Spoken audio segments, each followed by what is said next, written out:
આ જન્માષ્ટમીએ જો તમારી રાશિ મુજબ અપનાવશો ઉપાય તો થશે ભગવાન શ્રી કૃષ્ણની અપાર કૃપા। આ વર્ષે 26 ઓગસ્ટના શ્રી કૃષ્ણ જન્માષ્ટમીનો તહેવાર છે અને ખાસ કરીને કૃષ્ણ જન્માષ્ટમીના દિવસે મંદિરોને શણગારવામાં આવે છે। આ દિવસે ભગવાન શ્રી કૃષ્ણની પૂજા અને ઉપવાસ કરવાથી દરેક પ્રકારની મનોકામનાઓ પૂર્ણ થાય છે। જન્માષ્ટમીના દિવસે ભગવાન કૃષ્ણને પ્રસન્ન કરવા માટે રાશિ પ્રમાણે ઉપાય કરશો તો તમને લાભ થશે। 1. મેષ રાશિ। મેષ રાશિ વાળાએ જન્માષ્ટમીના દિવસે સ્નાન અને ધ્યાન કર્યા પછી ભગવાન કૃષ્ણની પૂજા કરો। તેમને કુમકુમ તિલક લગાવો અને તેમને ગુલાબી રંગના વસ્ત્રો અર્પણ કરો। પ્રસાદમાં લોટની પંજીરી ચઢાવો। આ ઉપાયથી તમારા જીવનમાં દુઃખો અને સંકટો દૂર થશે। 2. વૃષભ રાશિ। વૃષભ રાશિના લોકોએ 8 મે બાળ ગોપાલને દૂધ અને મધથી સ્નાન કરાવવું જોઈએ અને પીળા ચંદનનું તિલક લગાવવું જોઈએ। તમે શુદ્ધ દૂધથી બનેલી મીઠાઈઓ અર્પણ કરી શકો છો અને રાધા રાની સાથે ભગવાન કૃષ્ણની પૂજા પણ કરી શકો છો। 3. મિથુન રાશિ। જે લોકોની રાશિ મિથુન છે તેમણે જન્માષ્ટમીના દિવસે ભગવાન શ્રી કૃષ્ણને લાલ ચુનરી અને ચણાના લોટના લાડુ અર્પણ કરવા જોઈએ। આ ઉપાયથી તમે વહેલા લગ્ન અને ઈચ્છિત જીવનસાથીનું સુખ મેળવી શકો છો। 4. કર્ક રાશિ। કર્ક રાશિના જાતકોએ શ્રીકૃષ્ણને શંખમાં પાણી ભરીને સ્નાન કરાવવું જોઈએ અને પછી તેમને ગંગા જળથી સ્નાન કરાવવું જોઈએ।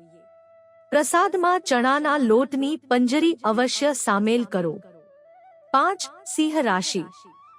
જન્માષ્ટમી પર ભગવાન શ્રીકૃષ્ણને માખણ મિશ્રી અર્પણ કરો। કોથમીર પણ ચઢાવો। આમ કરવાથી તમારા જીવનમાં હંમેશા સુખ અને સમૃદ્ધિ બની રહે છે। 6. કન્યા રાશિ। કન્યા રાશિના જાતકોએ બાળ ગોપાલને ગંગા જળમાં દૂધ મિક્સ કરીને સ્નાન કરાવવું જોઈએ। લીલા રંગના વસ્ત્રો ચઢાવો અને પ્રસાદમાં દહીં અને પંજીરીનો સમાવેશ કરો।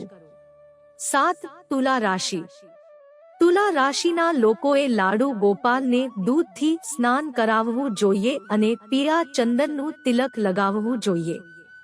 લાલ રંગના વસ્ત્રો પહેરો અને પ્રસાદમાં ખીરનો સમાવેશ કરો। 8. વૃશ્ચિક રાશિ। વૃશ્ચિક રાશિના લોકોએ બાળ ગોપાલને ગંગાજળથી સ્નાન કરાવવું જોઈએ। પીળા વસ્ત્રોમાં પૂજા કરો અને પ્રસાદમાં નારિયેળ બરફીનો સમાવેશ કરો। 9. ધનુ રાશિ। ધનુ રાશિના લોકોએ બાળ ગોપાલને દહીં અને મધથી સ્નાન કરાવવું જોઈએ। લાલ કપડાં પહેરી શ્રી કૃષ્ણની પૂજા કરવી જોઈએ। 10. મકર રાશિ। જન્માષ્ટમીના દિવસે મકર રાશિના લોકોએ બાળ ગોપાલને કાચા દૂધથી સ્નાન કરાવવું જોઈએ અને તેમની પૂજા કર્યા પછી લોટની થાળી અર્પણ કરવી જોઈએ। આ સાથે ભગવાન શ્રી કૃષ્ણના આશીર્વાદ મળશે।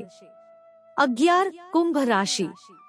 કુંભ રાશિના જાતકોએ ભગવાનને દૂધથી સ્નાન કરાવવું, લીલા વસ્ત્રો ચઢાવો અને ચણાના લોટના લાડુ ચઢાવો। તેનાથી તમારી આર્થિક સ્થિતિ મજબૂત થશે। 12. મીન રાશિ। મીન રાશિના લોકોએ જન્માષ્ટમીના દિવસે ભગવાન કૃષ્ણને જળથી સ્નાન કરાવવું અને દૂધથી બનેલી મીઠાઈઓ ચઢાવીને તેમની પૂજા કરવી।